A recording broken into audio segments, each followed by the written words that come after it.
Hi there, I'm going to show you how to make the ultimate Japanese comfort food onigiri today.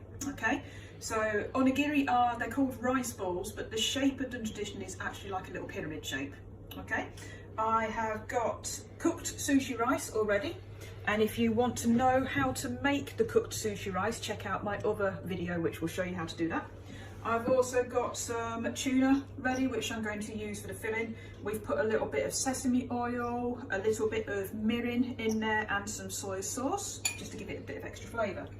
I've also got this, which is nori. Nori is roasted seaweed, and it's used in loads of Japanese cooking. They use it in ramen as little sheets that are put on top of ramen. They use it in actual sushi. It's the green either outer or inner layer that you see. But for onigiri, you want little strips like this, which is what I have just cut from one of the sheets, and it goes around the outside.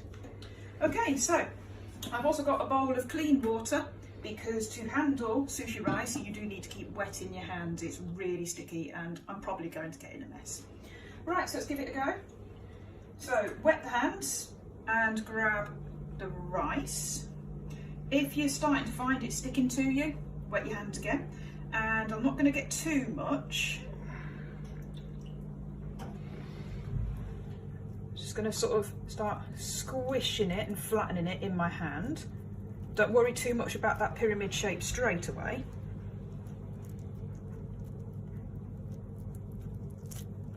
So I'm just squishing it a bit, helping it to form that shape. You can probably hear the stickiness. Right, wet my hand again. Right, so now what I'm going to do is I'm just going to flatten in the middle, and I'm going to get a little bit of my tuna filling, or whatever filling it is you're going to use. As well, and then I'm going to get a little bit more of this sushi rice, pop it over the top.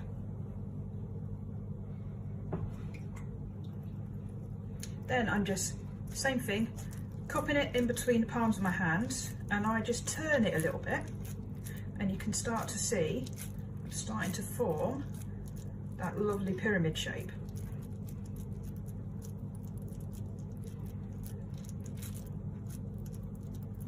Okay, I'm pretty happy with that one. So I'd get a piece of the nori. Now be careful, your hands are going to be wet, and nori does get it, as soon as it gets any damp on it, it gets really sticky. But you basically sit it on it and fold it up onto it. Sort of pinch it in place a little bit. And there you go. There's my first onigiri. There's loads of different fillings. You can sprinkle things on top. We like to put sesame seeds in with the rice as well, but unfortunately we don't have any at the moment. Or you could just put a little sprinkle of the sesame seeds on top.